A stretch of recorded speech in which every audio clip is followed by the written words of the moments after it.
ละสาวสำเร็จเด้อสำน้อยจงยิ้มน้อยแม่ตาหวานเอยทหารพานสิลำเพลินเจ้าอย่าเมินจงฟังด้วยเจ้าอย่าเมินจงฟัง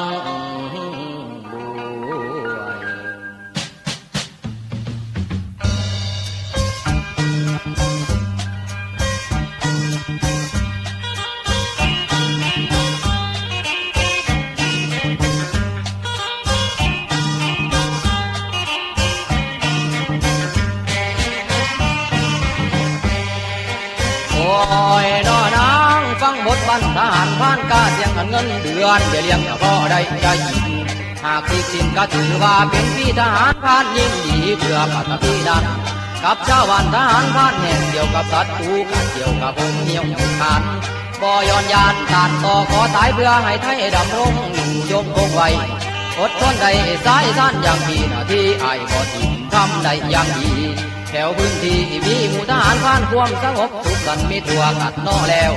ฟังเลือแก้วเจ้าผู้หน้าบนแมวอยากได้แนวไอ้บ่ต้องเกนักเลยหลอกกับพ่อเบิ่งได้บ่ไอ้หน้าประทาพวงเสาคำนั่งเจ้าผู้หน้าผากวงให้เป็นห่วงทหารผ่านยิ้มนานๆดูคะแนนดูอายสนมือไม่ทหารให้ใจสื่อบ่แบนดำคือข้อปานทันสามจุดคนงามสาวบ้านป่าทหารผ่านมีตะเวนเห็นน้ำยิ้มดอกให้ต้องหน้าจังดังเบิ่งจนตาข้างเลยอย่างต้องขอเป็นสู้ผู้นอนซ้อนเสือ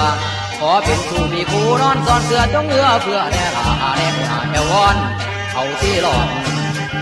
เจ้าผู้คนตาก้อนสีมาไปก่อนได้เงินจากหนึ่งก้อนนอกยังแดงดอก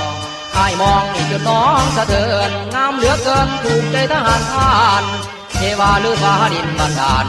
ทหารผ่านถูกหลุมรักนางโอ้แม่จังไทยงามวิไลดำใจอาจังอยากได้น้องมาเคียงข้างอยากได้น้องมาเคียงข้างต่อพักเกิดนางกายาสุนังดินคำเคยคำรวยแม่คนรวยรวยหาต่อที่มารถเจ้าที่เอาได้พอเธอหากเจ้าก็เธอรับไม่กี่ปีสิออกเงินทองมาแต่งดอกก็น่าเนินเงินเหลือน้อยสิค่อยยอมเสี่ยงสิเก็บเงินเบี้ยเลี้ยงแพงไม่แต่งมีโปรดเอื้อเพื่อจุนเจือนุ่งทหารผ่านโปรดสงสารเอาบุญเด้อแม่คุณเห็นดูด้วยแม่คุณเห็นดูด้วย